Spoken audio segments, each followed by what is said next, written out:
Hi friends, எல்லாருக்கும் வணக்கம். December மாத நடப்பு நிகழ்வு தான் பார்க்க போகிறோம். அந்த வரிசையில் 1ஆம் தேதிக்குள்ளே 2ஆம் தேதிக்குள்ளே நடப்பு நிகழ்வு பார்ப்போம்.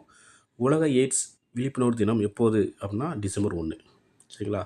ஸோ இந்த உலக எய்ட்ஸ் தினத்தோட கருப்பொருள் என்ன அப்படின்னு பார்த்தீங்கன்னா, ஒவ்வொரு தனி மனிதனின் தனிப்பட்ட உரிமைகளை அங்கீகரிப்பதின் மூலம் ஹெச்ஐவி முழுமையாக கட்டுப்படுத்த முடியும் அப்படிங்கிறதான் உலக எய்ட்ஸ் தினத்துக்கான கருப்பொருள் அப்படின்னு சொல்லியிருக்காங்க. சரிங்களா? அது என்னென்னா, ஒவ்வொரு தனி மனிதனோட தனிப்பட்ட உரிமை அங்கீகரிப்பதின் மூலம் ஹெச்ஐவி முழுமையாக கட்டுப்படுத்த முடியும் அப்படின்னு சொல்லியிருக்காங்க. இதுதான் கருப்பொருள். சரிங்களா?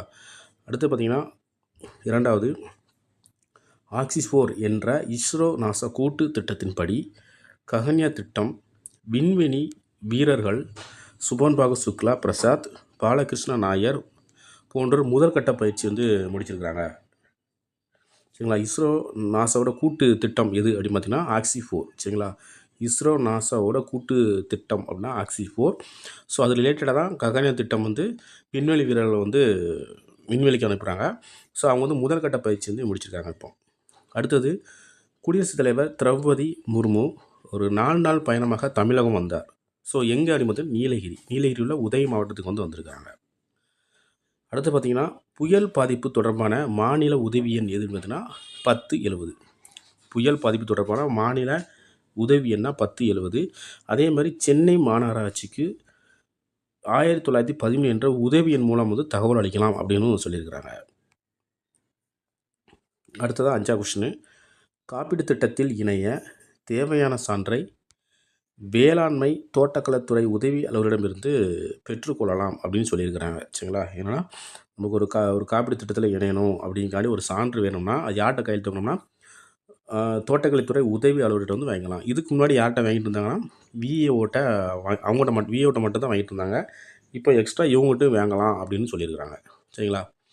அடுத்தது 6ஆம் கொஸ்டின், ஆந்திரா 1990 சட்டத்தின்படி 2 குழந்தைகளுக்கு மேல் இருந்தால் அவங்க உள்ளாட்சி தேர்தலில் போட்டியிட முடியாது. சரிங்களா?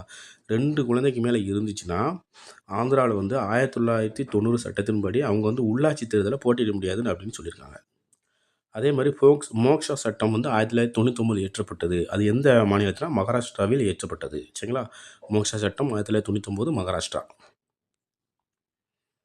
அடுத்தது 8ஆம் கொஸ்டின், கனரா வங்கி புதிய தலைமை பொது மேலாளராக கே.ஏ. சிந்து நியமனம். சரிங்களா? யார்? கனரா வங்கியின் புதிய தலைமை பொது மேலாளராக கே.ஏ. சிந்து நியமனம் செய்யப்பட்டுள்ளார். அடுத்தது, தமிழக அரசு பள்ளியில் 1, 3, 2 சரிங்களா வகுப்பு பள்ளிகள் கற்றல் கற்பித்தலை மேம்படுத்த எண்ணும் எழுத்தும் திட்டம் தொடக்கம். சரிங்களா? 1ஆம் வகுப்பு, 2ஆம் வகுப்பு, 3ஆம் வகுப்புக்குள்ளே அவங்களோட கற்றல் கற்பித்தலை மேம்படுத்தணும் அப்படிங்காண்டி ஒரு எண்ணும் எழுத்தும் திட்டம் தொடக்கப்பட்டிருக்காங்க.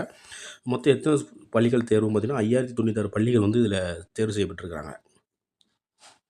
அடுத்து பார்த்திங்கன்னா, சர்வதேச கிரிக்கெட் கவுன்சிலின் தலைவராக பிசிசிஐ முன்னாள் செயலாளர் ஜெய்ஸா பொறுப்பு வச்சுருக்காங்க. சரிங்களா? யாருன்னா ஜெய்ஸா. இவங்க பிசிசியோட முன்னாள் செயலாளர். சரிங்களா? அது மட்டும் இல்லாமல் ஐசிசி வரலாற்றிலேயே மிக இளம் தலைவர் யாருன்னா ஜெய்ஸா தான். அவரோட வயது 36.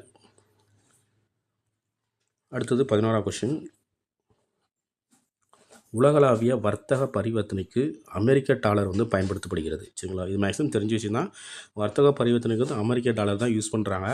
ஆனால் அந்த வர்த்தக பரிவர்த்தனை ஸ்விஃப்ட் என்ற ஒரு வலைப்பின்னலின் மூலம் தான் நம்ம மேற்கொள்ளப்படுகிறது அப்படின்னு சொல்கிறாங்க. அந்த வர்த்தக பரிவர்த்தனை எந்த வலைப்பின்னல் மூலமாக யூஸ் பண்ணப்படுறாங்கன்னா ஸ்விஃப்ட். சரிங்களா? முக்கியமானது நோட் பண்ணிக்கங்க. அடுத்தது, அமெரிக்காவின் மத்திய புலனாய்வு அமைப்பான FBI இயக்குநராக இந்திய வம்சாவளியைச் சேர்ந்த காஷ் பட்டேல் நியமனம். யாருன்னா காஷ் பட்டேல் நியமனம். சரிங்களா? ஸோ அவ்வளோதான்.